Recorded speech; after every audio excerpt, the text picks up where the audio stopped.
la venue d'une ministre salue effectivement l'investissement, l'engagement de ces professionnels de santé dans ce dispositif. Alors pour moi, c'est vraiment très important de visiter une structure comme celle que je viens de visiter, une unité médico-légale de prise en charge donc, des victimes et qui comporte aussi d'ailleurs une unité d'accueil pour les enfants qui permet donc justement d'entendre de manière particulière les enfants victimes. Et pour moi, c'est très important parce que cela correspond vraiment à cette notion de prise en charge globale et complète des victimes de violences intrafamiliales que nous souhaitons développer. Voilà, qui s'est développé avec essentiellement l'appui. Et ce que je constate, c'est que dans cet établissement, eh bien, le service a été pionnier puisqu'il fonctionne depuis 2008, donc depuis 15 ans. Or, nous savons que beaucoup de choses ont été mises en place depuis le Grenelle des violences conjugales en 2019, qui vont dans cet état d'esprit. Et donc, je salue le travail qui est fait ici.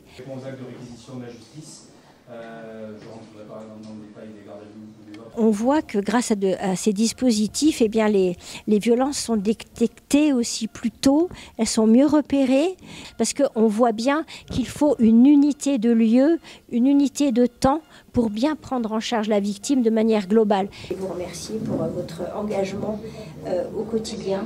Ce travail, il est aussi intéressant en termes de recherche de la vérité, de manifestation de la vérité, puisque aussi il permet des auditions plus fines, notamment en ce qui concerne les enfants, puisque en fait ils vont être entendus par des spécialistes, et puis aussi chaque geste sera examiné. Or on sait que la gestuelle est aussi extrêmement importante au moment d'une audition. Donc oui, il y a un effet important sur la manifestation de la vérité, et puis aussi un aspect important pour un traitement adapté de ces violences, pour apporter aussi des réponses adaptées. En quelques années, on a quand même considérablement changé de regard. Vous voyez, il y a encore une vingtaine d'années, moi j'étais jeune juge en cour d'assises, les peines pour des assassinats au sein du couple, elles étaient de 8 ans, grand maximum 10 ans.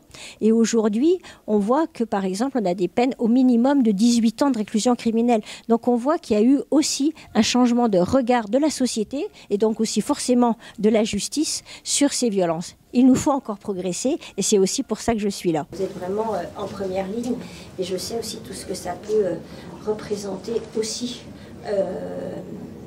pour vous sur le plan personnel et je veux aussi vous assurer de mon soutien sur ce point.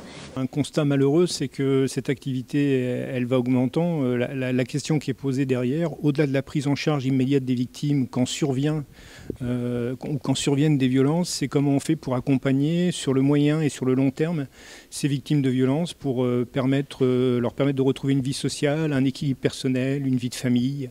Voilà. Et souvent, ces victimes de violences, il y a un vrai bouleversement de leur vie. Donc le sujet, c'est un accompagnement à long terme. On est en train de... L'une des problématiques, en fait, je crois que c'est un peu partout dans les UAPET, c'est que les services de police et de gendarmerie ont des difficultés par rapport aux retranscriptions des auditions. C'est très chronophage pour eux. Et effectivement, on travaille sur on s'est mis en relation avec la boîte de l'enfant pour qu'ils puissent nous fournir des retranscripteurs pour faciliter l'audition et pour que la police et la gendarmerie puissent venir encore plus. Comment on fait pour repérer ce qu'on appelle aujourd'hui des signaux faibles? Voilà, on est en face d'une victime.